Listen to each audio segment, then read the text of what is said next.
Can you beat Elden Ring without attacking? I know, right? Sounds absurd.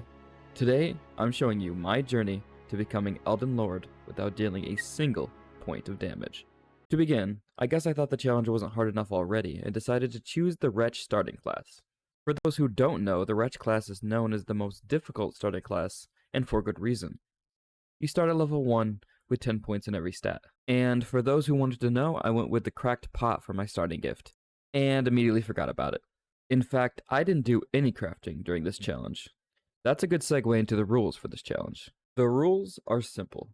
I cannot deal any damage to any enemy myself. I can exploit and use glitches, and I must collect 2 great runes and defeat the Elden Beast. And with that out of the way, we name our character, we enter the world, we die to the tutorial boss, wake up in Limgrave, and make our way to the Gatefront Grace to unlock leveling. We then immediately travel to the Church of Ela in order to grab ourselves the Spirit Calling Bell. Next, we need to get ourselves a bunch of runes. Luckily, I know a certain knight on horseback that carries quite a few runes. If we make this tricky jump right here, we can force his AI to jump over the ledge and die.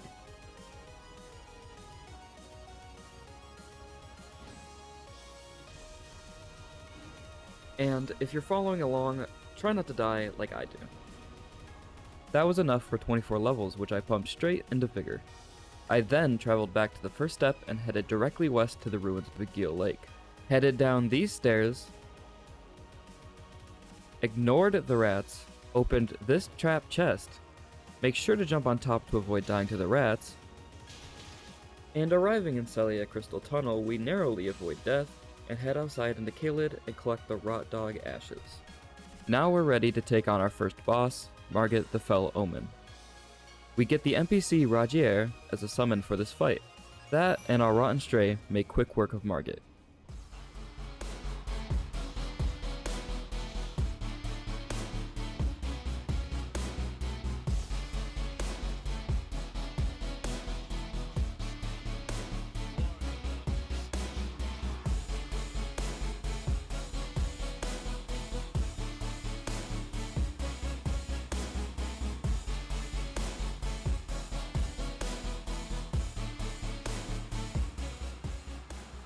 Riding my high horse after seeing how easy that was, I decided to run straight to Godrick and attempt my second boss fight.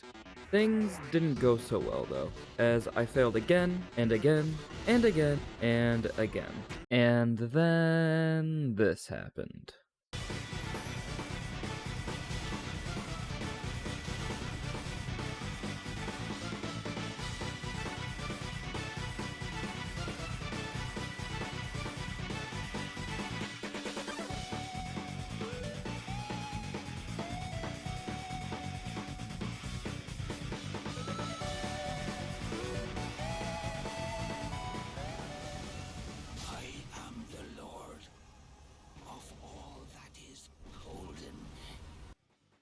After defeating Godrick, I knew things were going to get tougher. I decided to take on Commander O'Neill in the Rot Swamp. Defeating him would be necessary as he drops the Commander Standard, which has a unique skill that buffs allies' attack damage by 20% for 30 seconds.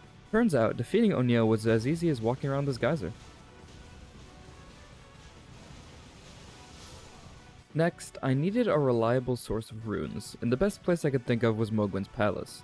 In Mohgwyn's Palace, there is a location near Grace that has enemies that love to roll off the nearby cliff and die, netting you over 2,000 runes each. But first, how did we even get to Mohgwyn's Palace? Well, first we spoke to this guy after defeating Godrick, headed to the round table and spoke to the Finger Reader, met this guy again in front of the Rose Church, told him the 2 fingers didn't seem right, used the 3 festering bloody fingers to invade other players and immediately die each time, returned to Vari at the Rose Church, accept the final test to be anointed as a Knight of Mohgwyn, soaked this cloth with the blood of a maiden in the Church of Inhibitions, talked to Vari again at the Rose Church, allowed Vari to cut our finger off, clench your teeth or something, received the Pure Blood Knight's medal, used it to teleport to Mohgwyn's Palace, and congrats, we did it. Okay, time to tackle Radahn. To do this, we need to force the festival to begin. So, time to grab the Dectus medallions. First, we head to Fort Height and grab the medal there, then we head to Fort Feroth and grab the medal there. Next, we ride the Dectus Lift and enter the Altus Plateau. From here, we head back to the Round Table and speak with our local incantation dealer. He tells us he's leaving the Round Table. We find him in the Altus Plateau, buy a great heal from him, and now we can begin the Radahn Festival. I'm going to let this cutscene play out as it's my favorite cutscene in the game. Before we begin, allow me to paint you the full picture.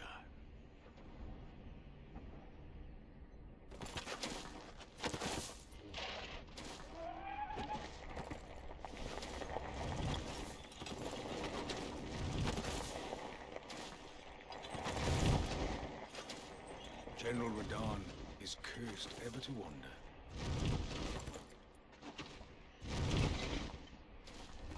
Eaten from the inside by Malenia's scarlet rot, his wits are long gone.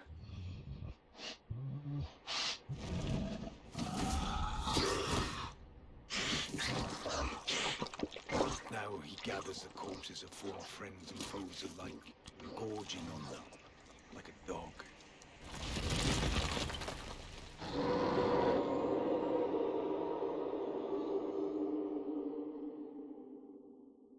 Howling at the sky. Radahn was a pain. What you are about to see is me cutting out almost 3 hours of attempts. So here's how I defeated Radahn. First, I needed to summon as much of the NPCs as I could. Eventually, they would drop Radahn's health to half, in which Radahn would fly into the sky. If you place yourself just right on this ledge, when he comes flying in as a meteor, you will instantly die. After defeating Radahn, we watch a star fall from space and then head into the nearby catacombs to grab ourselves the Radahn soldier ashes. These will make the next boss a piece of cake. The next boss is the Red Wolf of Radagon. I sprinted through the Academy of Rhea Lucaria, dodging many spells and entering through the boss fog.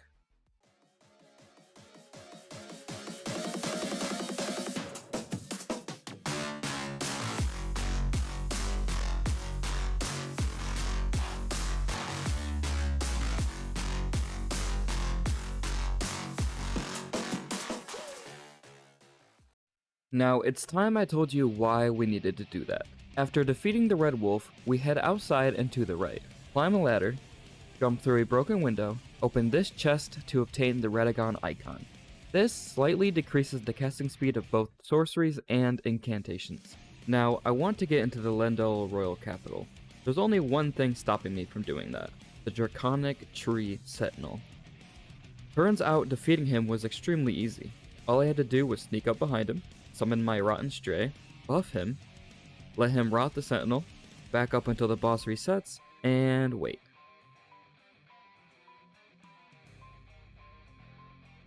The next boss is the Spirit of Godfrey. This time the Rotten Stray wasn't going to cut it, as I'm pretty sure you can't poison a spirit. So I decided to head on into the city of Nokron. But before doing so, I quickly picked up the Deathbed Dress, which has a passive ability that slowly heals allies. Down in Nokron, I picked up the Great Shield Soldier Ashes. While I was down here, I decided I might as well pick up the Mimic Tier Ashes, as I had a feeling they were going to be extremely important later on. In order to do that, I need to defeat the Mimic Tier boss. Quick tip, if you enter the fight after unequipping everything, the Mimic Tier will be completely useless. So I summoned my Radahn soldiers, and watch as they defeat the boss. From there, I ran straight to the Mimic Tier Ashes. Now, there's just 2 things left to grab, and I'm ready for Godfrey. First, I grabbed the Two Fingers Prayer Book from the Fortified Manor in Lendl to give to the Turtle Pope. From him, I learned the Lord's Heal and Blessing's Boon. Now I'm finally ready to take on Godfrey. I summon the Grey Shield soldiers and watch as they completely decimate him.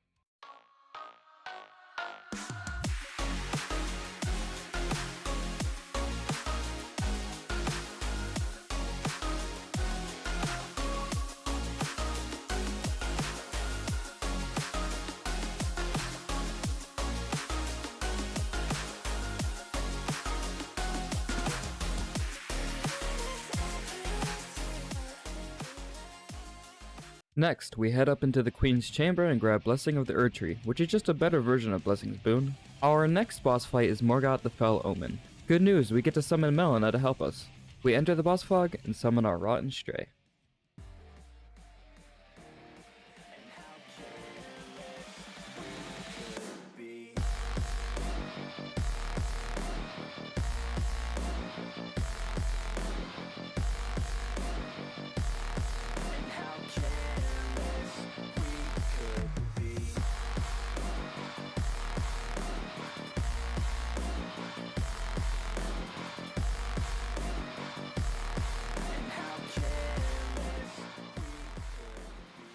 After defeating Morgott, normally you would head straight to the fire giant, but I knew there was no way I was defeating him.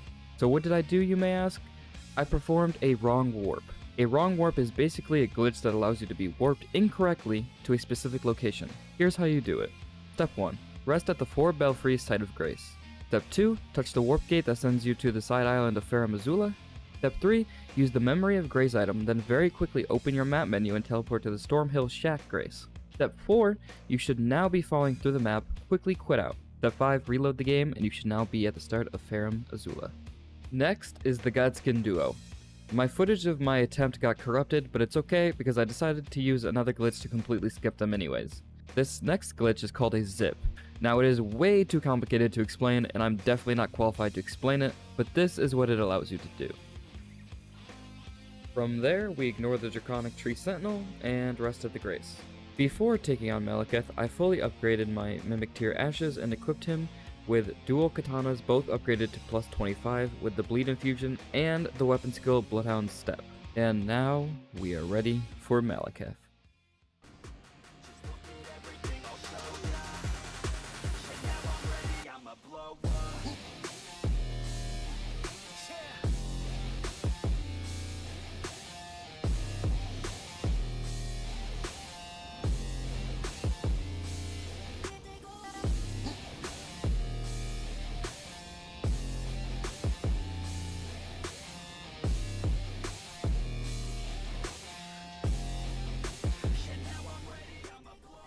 Next up, Sir Gideon the All-Knowing. This will be a piece of cake. Did he just kill me? Like I was saying, this will be a piece of cake. In my bones, a tarnished cannot become a lord. Not even you. After that, I grabbed Erdtree Heal from the Queen's Bedchamber. 2 bosses left. First up, Godfrey. Same strats apply as with Maliketh.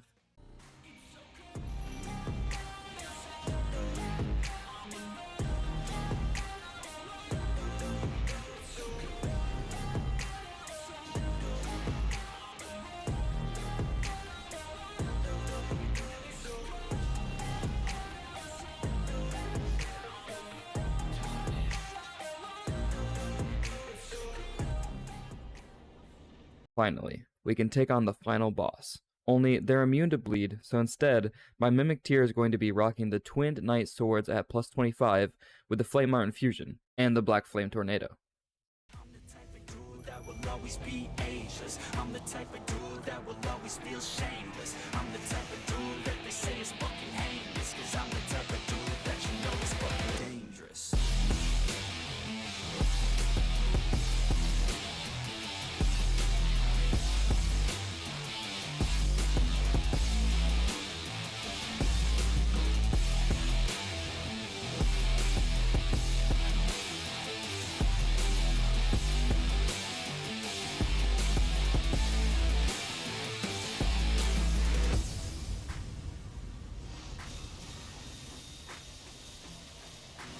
I'ma take it now, no you're never gonna break. I'ma stay loud in the face of the